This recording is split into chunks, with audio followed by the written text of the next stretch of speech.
Welcome back to NBC3 News at 5:30. We are now 2 days removed from Election Day, but who could forget how exciting it was?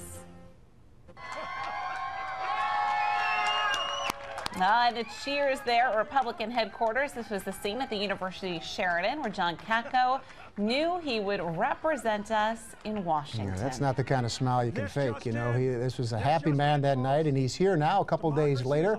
I got to ask you first, did your feet even hit the floor on the way into that room? I mean, what's your recollection of that instance? It was chaos. It was great. But you know, I grew up in a family with chaos, so I was kind of used to it.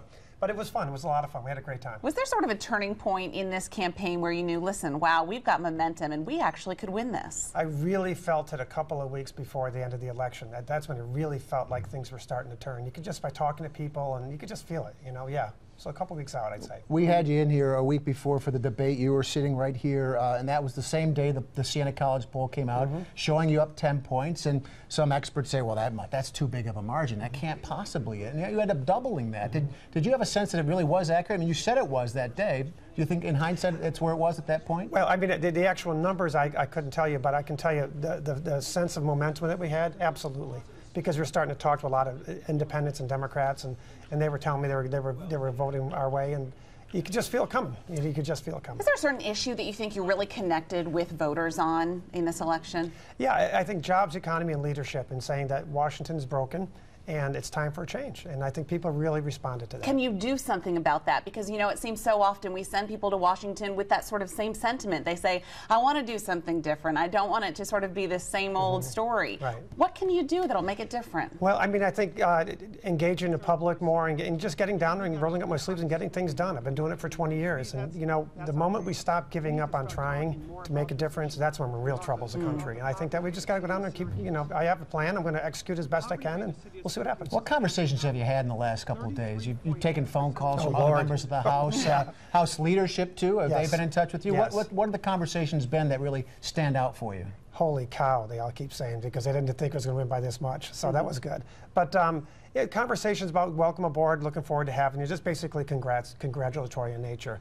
You know, I'm sure they'll start jockeying for, you know, different committees that they want you to support them on and stuff. You know. Well, this is, you know, the show Survivor on CBS. Yes. It's been around now. Now you have to figure out who's your alliance. Yes, and, right. And when do you get kicked off the island? And that's part of politics, though, right? Making those alliances. Well, my alliance is my constituents. Everything else is I'm going to do what's right for them, and everything I do down there is going to be driven by what I think is best for them. What will be the first priority? You know, number one issue maybe that you want to focus on. Well, obviously, putting together your staff and everything, you have to make sure you make the right decisions there. They're critically important. But issues right away, the economic in nature, the tax reform that we're talking about, and the various aspects of my 7-point plan, Obamacare on the major level, and like things on a more local level, like the Harriet Tubman Park. We got to get that done. I don't know why it's not done already. We got to get that done. Things, so basically, major and more local in nature. And of course, I-81 looms as a major project, and I want to get out in front and make sure we get that right. We've got a commercial to take. We're going to come back and talk a little bit more. We can talk about 81 and also what you have ahead next week, too.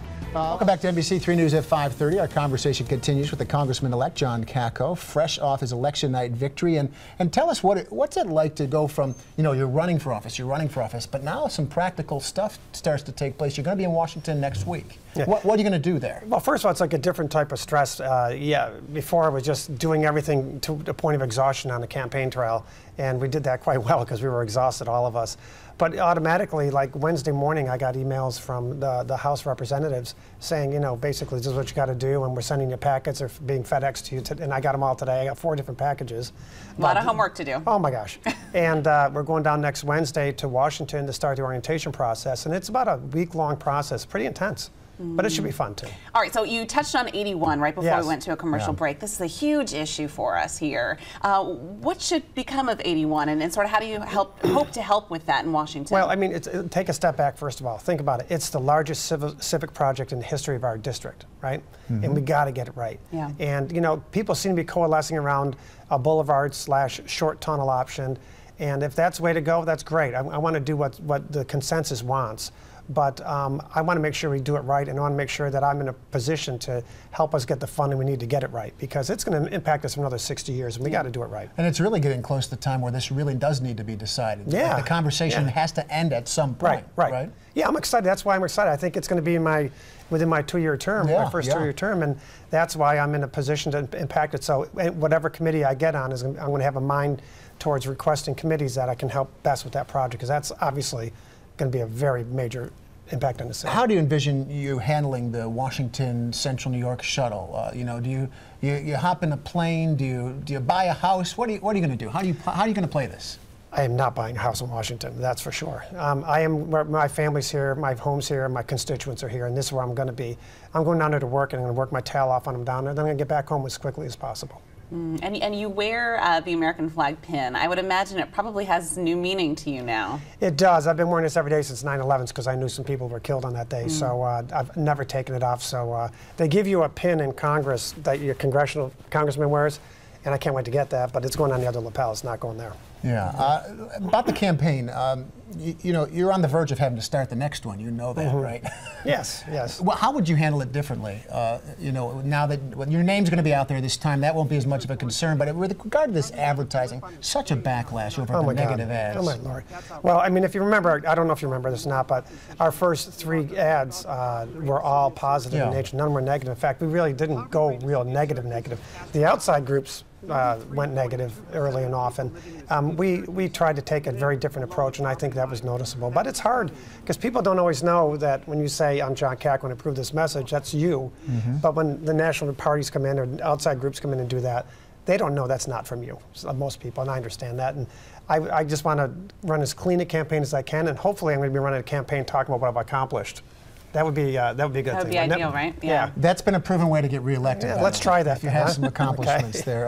John Katko, thanks. Well, thanks for having me. I'll be back anytime you want. We'd love to have you. Great Thank you very much. Okay. Right now on CNYCentral.com, you can read the latest Matt's memo, which, by the way, happens to be about the Katko campaign and the victory. In the blog, I posted a little segment here saying, so there he stood, primetime election night. He was the guy giving the speech as the 11 o'clock newscast began. It was carried live on all the stations. He had a script. He threw it out. He ignored it. In fact, he made a little jab at his opponent, his habit of depending on the notes for all those debates. Now, this confident professional proved the voters were right if he were just to be measured on delivering the goods on election night. But guess what? That measure is fleeting, as we just mentioned.